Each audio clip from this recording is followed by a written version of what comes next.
Terrace House, the oddball Netflix series that has taken the West by storm and quite frankly has taken Flip by storm. What's up, Flip? Element here with the response video to your Hidden Gems video from last week. I'm going to help you out with this. I went into this series knowing nothing about it. Flip mentioned that he had done this as work research, and it just kept on popping up on our threads and our group threads and our group chat, and I found myself compelled to go and watch it. And as a low-key weeb, I do tend to gravitate towards a lot of things that put Japanese culture on full display, and that is what this show does, in such a fashion that, as you put it, is very bland. But I think that's exactly what makes this show special. In the same way the show stole your heart, I quickly fell in love with the concept of the show. To me, it felt like a kids react or a adults react video on YouTube, where they watched the show and gave their comments, with the commentators giving opinions on on how people live their lives, and how they were rooting for love and supporting the cast through their life goals and eventually trying to find success and trying to grow through their lives and grow as a person.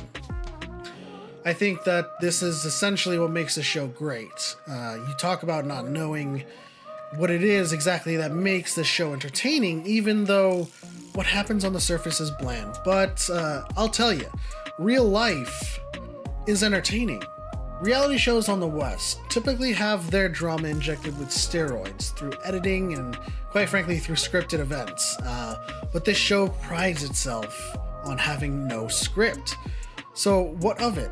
Well, that means people need to live their lives and be interesting to the others that they're living with. One of the most fascinating assets of this show is the people that they choose to live in the Terrace House. They often come from a wide range of backgrounds, a broad age range, and a spectrum of personalities. You have models, you have surfers, you have musicians, you have rappers, you have artists, you have illustrators, you have people of all kinds of walks of life that are coming together as strangers to live in the same place. And all of those different ingredients put together in the same bowl there's bound to be some drama, and there's bound to be some interesting stuff in that display, because quite frankly, living on your own is one thing. Co-op living is another thing. And living together with six strangers all of a sudden creates this whole dynamic that's so interesting. It's like, how would these people get along? And the personal dynamics between these individuals is what creates the excitement that we would otherwise call bland. No one would ever expect to just see normal living as entertainment, but coupled with the commentators and coupled with the fact that it is complete and utter culture shock, you've got a recipe for a successful show. One of the more interesting aspects of the show that gives the show its momentum throughout the seasons is the divide between Japanese culture and Western society, where when it comes to dating, a lot of the cast do come to the house to find love or romance, and we typically never see that stuff happen in reality. We watch anime, we ship characters together, they look cute together, they go through 200 to 400 episodes of stumbling into each other's embrace and blushing, but never really truly telling the other character how they feel. And that's what creates this sort of tension throughout the entire anime series, where you've got a character here, they both obviously like each other, but they're just so coy about it that they don't tell each other until the very end, or even not at all in animes. And this is what we see in Terrace House, is a lot of the people that come to find love, come to find romance, or people that don't come to find romance and have their whole life goals ahead of them, are often caught in a place where they are falling into a romantic cycle, where people are asking them out on a date and they have to confess their feelings. And in Terrace House, we get to see just how this stuff plays out from the lens of a Westerner, and just how ritualistic courtship can be in Japanese society.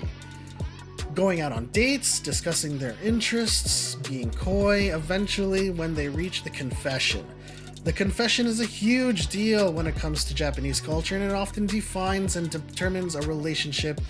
And in the West, we just date someone until eventually we reach a comfortable state where we say, yeah, you know what, we're boyfriend and girlfriend. But here in Terrace House, you can clearly see the difference. You can see the process of courtship. You can see how they're taking things methodically with their dates, and then they're trying to, little by little, let them in on how they feel about each other. And eventually it all boils down to this big date at the very end that just has this confession. I really like you. Will you be my girlfriend? And you have to decide from there. Like the other person has to decide.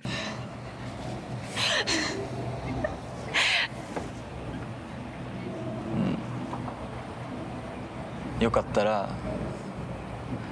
付き合ってほしい。私も好きだわ。今アリサがすごい大好きで、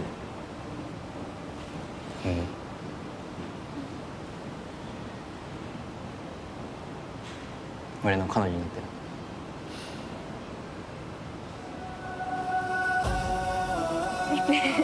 Sometimes when you're just dating someone and you fall out of touch with them, that's just it. But essentially, we don't go through that courtship process where it all comes down to that one date.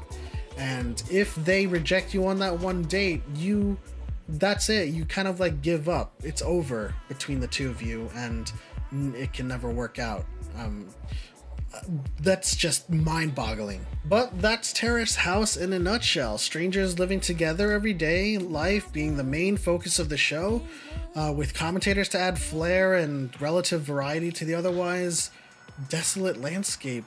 The dynamic of the bonds these people form between each other is just fascinating, all in its own. Because at the end of the day, folks, we too crave the same kinship that these people are experiencing when they come together. And that's it, folks. That's Terrace House from my perspective. I'll see you guys next week.